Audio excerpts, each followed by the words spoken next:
So you talk about the moon 2024, and that sounds like a long time away. That's 5 years. A lot of attention right now to the 50th anniversary of the moonwalk coming up next month. In 5 years, will we be walking on the moon again? We will. So we are currently with NASA building that next generation rocket. It's called Space Launch System. The missions that will be conducted with that new rocket are called the Artemis missions. So think of that as the sister to Apollo.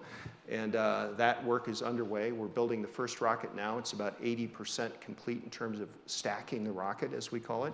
And just to give you a feel for it, this rocket's about 384 feet tall, so about 38 stories tall.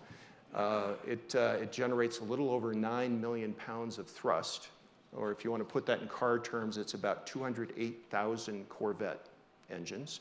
Talking my language? This rocket is about 30 to 40% bigger than the Saturn V rocket that originally took our astronauts to the moon in the Apollo missions. We will use this rocket to get back to the moon by 2024. This time we'll stay on the moon. We're going to set up a permanent presence, again, with NASA and the US government and other collaborators. The plan is to also then build a gateway, a lunar gateway. Think of it as a space station, if you will, around the moon that will then serve as a useful launch point to go to Mars. So this same rocket is being built with the capacity not only to return to the moon, but to ultimately go to Mars. And I'm firmly convinced that the first person that steps foot on Mars will get there on this rocket that we're building today. And that's within 10 years or 20 years?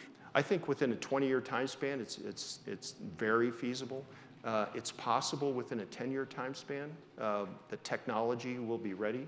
The challenge will be, resources and funding consistency, and this is something that will require extraordinary government industry collaboration.